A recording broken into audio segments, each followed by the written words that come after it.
বিশ্ব সেবাশ্রম সংঘের বিশ্বমাতা মন্দিরে অক্ষয় তৃতীয়ার দিন জগন্নাথ দেবের চন্দনযাত্রা উৎসব। হিন্দু পুরাণ মতে অক্ষয় তৃতীয়ার দিন সত্যযুগের অবসান ঘটিয়ে ত্রেতাযুগের সূচনা হয়। অক্ষয় তৃতীয়া হল চান্দ্র বৈশাখ মাসের শুক্লপক্ষের তৃতীয়া তিথি। অক্ষয় তৃতীয়া বিশেষ তাৎপর্যপূর্ণ তিথি। অক্ষয় শব্দের অর্থ হল যা ক্ষয়প্রাপ্ত হয় না।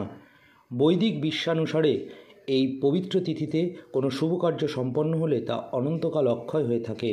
বিষ্ণুর ষষ্ঠ অবতারের পরশুরামের জন্মদিন। বেদব্যাস ও গণেশ এই দিনে মহাভারত রচনা আরম্ভ করেন।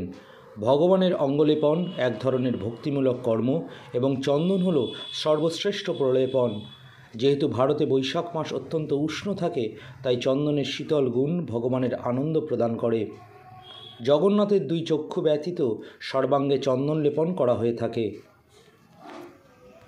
বিশ্ব সেবাশ্রম সংঘ শাস্ত্র অনুযায়ী ঠাকুরের গায়ে প্রচণ্ড দাবদাহে শীতল হওয়ার জন্য আমরা তার গায়ে চন্দন লেপন করছি।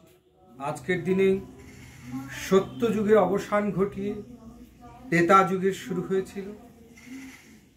শুধু তাই নয়, আমাদের সনাতন ধর্মের 10 অবতারের এক অবতার পরশুরামের আজকে জন্মদিন তিথি। তাছাড়া আজকের দিনে যা আমরা অর্পণ করব তাহাই অক্ষয়, অমর হয়ে যাবে, তাই অক্ষয় তৃতীয়া। আর এতদিন দাবদাহের পর প্রভুকে শীতল করবার জন্য তার গায়ে চন্দন লেপন করা হয় যেন তিনি শীতল হন। এইভাবে সমস্ত শাস্ত্রীয় রীতি বিশ্ব সেবাশ্রম সংঘ মেনে আসছেন। বিশ্ব সেবাশ্রম সংঘের এই পূজা অনুষ্ঠিত হয়।